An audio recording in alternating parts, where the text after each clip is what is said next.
All right, hi everyone, and welcome back to the TackleShare YouTube channel. My name is Alicia, and if you're a subscriber to the channel, you may notice we haven't been posting a video for quite a little while. We've gone straight from ice fishing season to preparation for our OFAH Under the Lock Fishing Derby. We're day 4 of the tournament, so just about halfway through, and I thought I would go around and talk to some of the participants to get their suggestions and tips for new anglers starting out trout fishing. So we're going to see what we have to share from our participants. Well, it's all about perspective. He is a true editor of magazine, eh? Look at that. Oh, he does have an article for Casbah. I seen it. It was a good one. Pull that one in. So down by the net's where you got to be. Yesterday I couldn't catch a fish down here to save my life yesterday. Really? Yeah. He's on fire today. Nice catch. I finally caught one. On camera, there we go. There we go. So what are you using today? Eggs, It's like roe, yeah. yeah, and then maggot gulps, Yeah, and mellows, and worms. and worms, good Yeah. old-fashioned worms. Those look like home collected worms. They are. Nice, the best. He picks them, yes. Good, yeah. So, And which one, what are you finding that's working the best so far? these. The roe. Just a single roe on a hook Yeah. that's like a 12 And the worm, yeah. and a worm good. Yeah. You got him? Oh, you got him. Nice. Oh, that was a big one, Trout. Or what you would suggest for like a new angler who's like not willing to, break the bank on a whole bunch? Go trout fishing. It's the cheapest sport out there. I don't know why they. Are you joking or being No, serious? I'm being serious. You want to go fishing for any fish? Trout fishing is seriously the simplest, cheapest fishing. You're true, because you can just weigh it up. Literally, what's a spool of lines? $9.99. A pack of hooks, $10, and a couple floats, and you're set for the year. They could also just throw a spinner. A spinner. They all buy a $5 spinner. Literally, And, trout Like the fishing inline is spinner? cheapest. yeah, just little Meps or Right. Blue Fox, Panther Bark. Oh, that's a good one.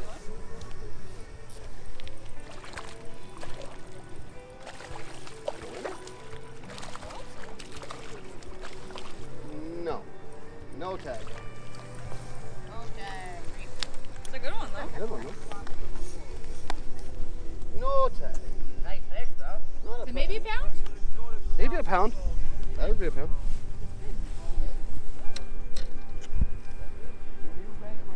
What would you suggest for techniques? I would say like a smaller float, 100, because the resistance that's there, like, you know what I mean? It's making rings all over the water, and you know they got a bite, but a kid wants to see the float go down, right? And he doesn't have the knowledge. Sensitivity of Like, the that hand. float didn't even go down, it just stopped. So it's like I knew there was a bite, right? So he'll be hooked right on the tip of the nose. A kid that would leave it longer would be down their In the throat gut, and swallow yeah, it, right? yeah, exactly. So if you get a smaller, like look at this hook's like that actually has another hook inside of its mouth. Yeah, someone just cut it off. And for hook size, does it really matter? Yes and no. Like look at That hooked the fish previously. Yeah. that right here is the #1 killer for anyone fishing for trout. Which is The swivel. the swivel. Yeah. So what is your suggestion? To just go straight line to line? No. Make sure you have a swivel. Oh, Like okay. that's the key. The one. They're oh, cheap. sorry. Like they're cheaper too. Like And- you buy a pack of 50 or 100 for $3.99. So like that's how I always set up. Like no matter what, that's The standard. that. Like 3 right here, And then one at the and bottom. then 1 by the swivel, and then. Your weight. That way, when you cast out every time, the line's not. Because if you don't, you'll end up. Line will be like this, and you'll bring it in every time and wondering why is all my line wrapped? Well, because you don't have enough a weight. weight at the end to cast the end out. Yeah. Okay. That's a good one. Yeah. Oh, it got a tag. What type of tag? I don't know. White? Oh, it's one of the youth day ones. Better luck next time. No, doesn't even have a tag. Oh, it's not a tag. No. It looked like He it's spoofed not. you on that one. We're using mono With 6 mono pound. main line with I have a 3.3 pound leader line on. And have you broken your leader much? No, No? no. Because they don't really, unless you have a heavy fish at a big fight, it's not going to serrate it off. It's You have going to the snap. long rod, which is it allows you to use Gives a the lighter flex, line. It yeah. absorbs the fight of the fish. Oh, Smaller's better with everything new.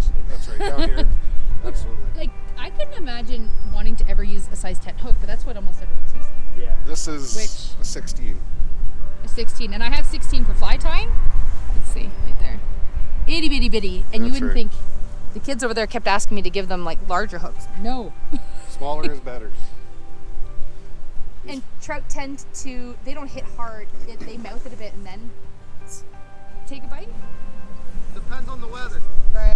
If you get a day where they want to chew, they'll chew, but if not, you'll get every last one of them nose hook. Yeah, exactly. And then pretty much 90, and especially in rainbows down in the, especially in early kind of winter type thing, 90% of your fish will be nose hook just because of them not being that hungry and aggressive. Colder weather. Yeah. It just makes them. So you're setting the hook more than they are setting it on themselves. That's right. And then you got it, yeah. So if you notice the floats, how just a little tiny bit of it sticking out of the water. Yeah. That's, because they're a light biter, you don't want as much resistance on the bobber. If it's a big bobber, they'll pull it down, and, they'll feel the resistance and they'll spit it. If you have a light bobber like that, then you pull it down and you don't feel it. Hi everyone on YouTube. Yeah, so we're just, as an angler who's been fishing for rainbow trout, both in the wild, you were up at Gainaraska earlier this week, you said collecting or trying to catch some rainbows, and now you're here at the fishing derby we've got tagged fish. So how do would you say they react differently to the same approach that you're using to catch? Yeah, they're just they don't hunt. They're used to being fed, so it's kind of a waiting game with the They're farm. more opportunistic.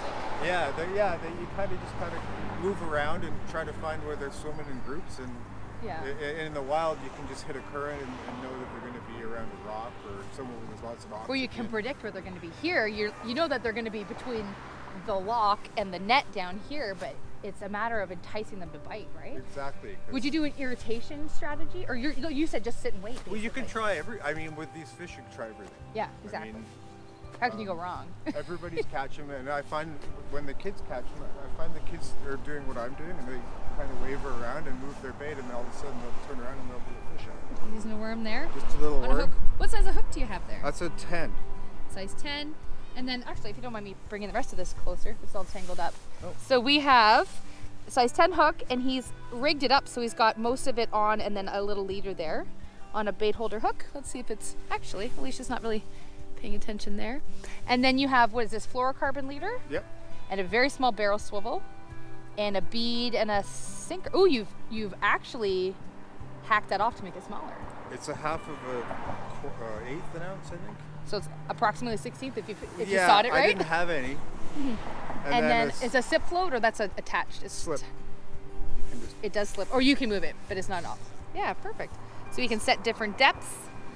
And right now you're fishing a little bit deeper than earlier, just because the sun's coming out now, and and that's the right. pressure has changed. So they're diving down deep. Also, because this is day 4 of the derby, we're almost at the halfway point, and they've been heavily pressured. So now, of course, the fish are trying to evade a little bit of the stress that they're feeling now. So today you are doing almost exclusively kind of like float fishing. So basically just like letting the bobber do all the work for you. Yeah. You can see little fish go. I'll probably later on in the day I'll bring out some lures. Yep. And drag some lures across. Like an inline spinner. Yeah, inline spinners, maps, anything like that. I brought a couple of those because I was going to try them later. But and what color? Like I know what you can try anything because you never know until you try something. Yellows and chartreuse I find work well for me. Yeah. And would that be across the canal or along the shore? Because I always go across. I know guys do go up and down, but I don't know. Fish are everywhere. and well, we put 3,000 in, so they're here somewhere. You It's put just 3,000 in. there's 3,000, so 500 of them were tagged just with like the youth day tags. Yeah. And then there's 29 tagged with those metal spinners. But you put in, and then the other ones, of course, not tagged. So They're not tagged; they're just fish people take home and enjoy. And I can't. So Brian, how long have you been fishing this derby? Oh, ever since I was around maybe 6 or 7 years old. Really? Jeez. So you got the inside scoop then. Somewhat. Been doing it enough. I do. What would you say is like the basic setup that any new anglers starting any sort of trout fishing should probably try to set up their rod? Well, the trout, they like to hit at a different depth all the time. Right. So the best thing is to have a bobber that you can slide up and down on your line, Right. and then you can adjust it for the depth. So other than that, there's 1,000,001 different types of bait that you can use. That's a waxworm there, a red waxworm, Berkeley Power waxworm. Yeah. But there's numerous just regular worms. So you can use salmon eggs. You can use just about anything you can imagine. Marshmallows, cheese, everything. This is a noodle rod. A lot of the guys around here use these. But why would you have such a long rod? Well, they work a lot better for casting a lot of the times, bringing in the fish back in because it's got so much flex in it. Yeah. And you're limited, you know, like your drag is kind of like, unless you have a quick change drag like this, it's very hard to get on them when they're trying to run. And if you're trying to give them line. So this noodle rod acts as more like your drag. It's flexing. Yep. And it's absorbing a lot of the shakes that the fish is going to produce. Exactly. Right? Yeah. Yeah, it absorbs a lot of the pressure and that. So those bigger fish, you have a better chance of landing them. Exactly. As opposed to with a shorter rod, a lot of the time they'll bounce right off, right? Yeah. So it's different. So then here you've set up, like you've already kind of explained, with a slip float that you can adjust throughout the course of the day as needed. Some sinkers, and then I can see there's a knot here where you've tied mono to a fluorocarbon leader. Right. And then you've got enough sinkers here to make sure that that bobber is just barely out of the water. Barely out of the water. When that fish comes by, like I was testing it the other day and I caught a little bass like this. Yeah. A little largemouth bass, and like if a little tiny fish like that can take my bobber down, then any fish passing through, he was going to take it down, right? Yeah, exactly. You want it nice and sensitive. Right, exactly. Good. Yeah, super and then, sensitive. And you're using a size 12 hook here? Size 12 hook. Maybe bring it closer. I try to use that for eggs or these little wax worms. Yeah. Different things like this. And how do you hook it? Baits. Just straight onto the hook, hide the hook, disguise the hook? Sometimes. It all depends, like whatever you're having luck with. Yeah. It's best to just stick with however you're doing it. You know, I do it sometimes like that. Right. Sometimes a better way is to hook it kind of wacky in the middle. It gets a bit of action on it, yeah? Yeah, and it just kind of flutters in the water a little bit differently. Yeah. So nice. That's what it is. It's all about the flutter. It's all about, again, this is a pretty long rod. Not the average angler will have this, but I want to make sure he's casting out into the water there. You can't quite see where it is. I might point it out on the video. You can see right there. It's bobbing along. And you're just going to let that sit for the next little while. Yeah. When I'm using the power bait, I keep the rod in my hand a little bit more, just so that I have more time to set the hook, like a quicker reaction time. Whereas if I'm using worms, sometimes I'll just let the rod sit on the ground and let the bobber go and let the fish take it so that I hook them. You fully hook it, yeah. Because that's what I've been having problems with lately. Like they're just grabbing a little piece of the worm and just. That's the tough thing about here too, being a canal. It's that it's such a hard way to fish because of the wind, and then you don't really have a way to get out of the wind here. It goes back and forth. So it's just basically like a wind tunnel. So and trying to mend your line constantly with these noodle rods. And even with the small rods, like the small rods, it's even harder to mend your line. And the wind's just pushing your line, right? And so when you go to try to set the hook, there's so much slack in it that you're not going to get a proper set on it. Right? Now, when you say mend, does that mean like correct the line? Right. Oh, wow. Oh, there's a good one over there. Yeah. I don't know if we saw that. People are catching it across the canal. Notice where Barry's fishing right now. That's where the outlet of water is, right? Well, there's not as much wind hitting over at him. It's fairly calm over in that area. Yeah. Whereas just about everywhere else around here, it's fairly ripply, right? Yeah. These two bobbers, this one's a pond float, right? And this one is a pencil bobber. Yeah. So this one is very good for in current and in like the wind. Oh, it won't get pushed as much as less surface area. But if you're fishing out in the pond situation and you want to be able to see your float, that's a really good one because obviously you can see that a lot better than that one, right? So the pond float will get blown around a lot better. Right. But in some cases where you want to fire a cast way the heck and gone out, but you still want to be able to see your float. Right. That would be the better option, right? And then you just basically play with how many of the sinkers you need on it to keep it just the Right. out of the water. Yeah. Okay. Exactly. Exactly. So let's say your bobber goes down, like you're actively watching your bobber. It goes down. Do you give it a second, or do you set the hook as soon as you can? It all depends really too on what the bait is that you're using. If it's very small and tight to the hook, Yeah. you can set the hook right away. Yeah. But if you're using something like a worm or something that maybe is a little bit bigger of a bait, then it's best to give it a count, like a 2 count or a 3 count, roughly by thumb. Because you want to make sure that it's going to get like fully in the mouth. Right.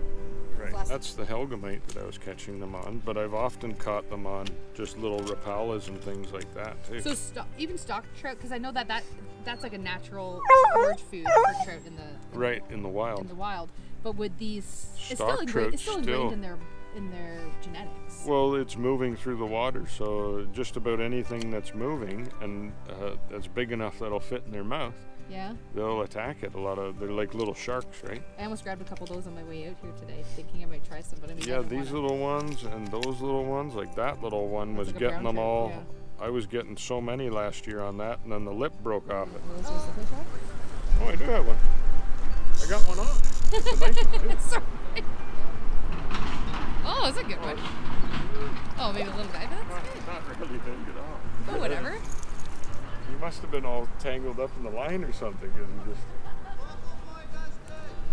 Woo! Okay. So in this situation, he swallowed the hook. Do you need? Okay. No, I got forceps okay. right here, but I'm not even going to attempt to take it out because he's not a tagged one. He's not a tagged fish, So right? it's safer He to swallowed cut the hook all the way down, right? And so I'm just going to take the line, cut it, and release him. So then there's these ones also. So this is all just the inline spinner box. Yeah. inline spinners. There's a blue fox. I have one of the from my Those are great. They work wonders. One of the first lures I ever got was one of these blue fox ones. Yeah. The Williams wobblers. Yeah. There's many different ones that you can choose from. Silver or gold. These are all Panther Martins. Yeah. And those That's the work. traditional. Yeah. Those are just the more traditional are the Meps. Those have been around forever. Right. And those work just great too. Yeah. All right, everyone, I hope you enjoyed that video. And if you did, make sure to give us a thumbs up, subscribe to the channel, and tap that notification bell to keep more fishing content coming your way. See you next time.